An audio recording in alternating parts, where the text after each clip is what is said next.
Centre extends pandemic guidelines for one more month till December 30th. The news in detail. In the run-up to the festive season, the Ministry of Home Affairs on Saturday extended the ongoing COVID-19 guidelines for one more month till September 30th and asked states to continue focus on five-fold strategy: test, track, treat, vaccination, COVID-appropriate behavior.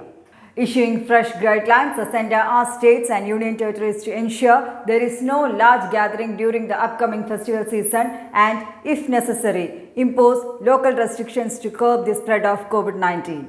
Union Home Secretary Ajay Bhalla asserted that the overall pandemic situation now appears to be largely stable at the national level except for the localized spread observed in a few states. The total number of active cases and high case positivity in some districts continue to remain a matter of concern, he told the chief secretaries of all states and union territory in his letter.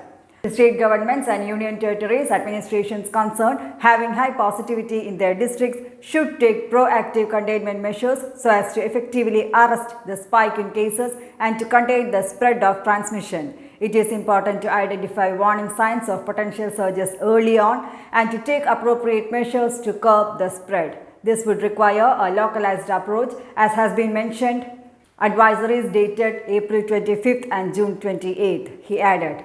A number of major festivals including Ganesh Chaturthi, Durga Puja, Navaratri, Diwali and Chhat will be celebrated in the coming months. COVID-appropriate behavior should be strictly enforced at all crowded places, he said. There is a need to continue focus on the five-fold strategy: test, track, treat, vaccination and adherence to COVID-appropriate behavior for an effective management of COVID-19.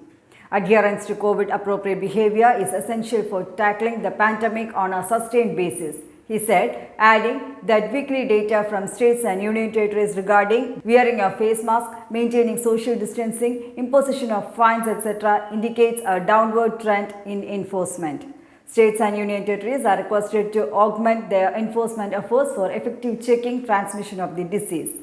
He also said the country has made significant progress in vaccination and state governments and union territories administration should continue their drive so as to inoculate maximum number of eligible people.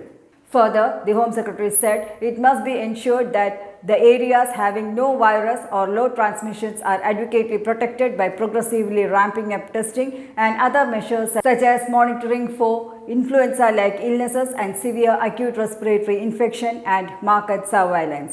News Desk, Karma News.